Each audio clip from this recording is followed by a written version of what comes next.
ভগবান শ্রীকৃষ্ণের কালিয়ানাগের রহস্য জানুন বন্ধুরা। এখনো আছে এই স্থানে কালিয়ানাগ। ভগবান শ্রীকৃষ্ণ কালিয়ানাগের যখন যুদ্ধ হয়েছিল ভয়ঙ্কর, তখন কালিয়ানাগ খুব খারাপ ভাবে হেরে যায় আর শ্রীকৃষ্ণের কাছে ক্ষমা চায়। তখন শ্রীকৃষ্ণ ক্ষমা করে দেন এবং শ্রীকৃষ্ণ বলেন যে তুমি বৃন্দাবন থেকে অনেক দূরে চলে যাও, আর যদি না যাও তাহলে তোমার ভয়ঙ্কর বিপদ হবে। তারপর কালিয়ানাগ চলে যেতে থাকে।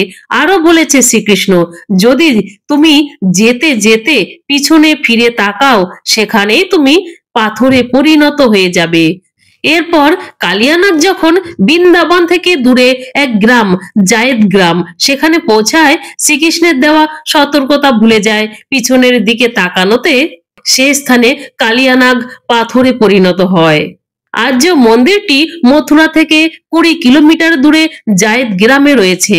যখন ইংরেজরা জানতে পারে তখন এই মূর্তিটি নিয়ে যাওয়ার জন্য অনেক গুলি বিদ্ধ করে, খনন করে তোলার অনেক চেষ্টা করে। যারাই খনন করতে চায় তারাই আহত হয়ে যায়। বহু কষ্টের ফলে কিছুতেই কালিয়ানাগকে তুলতে পারেনি। আশ্চর্যের বিষয় হলো এখনো যে গুলি বিদ্ধ করেছিল ইংরেজরা, সেই দাগ বিন্দু বিন্দু এখনো কালিয়ানাগের উপর রয়েছে।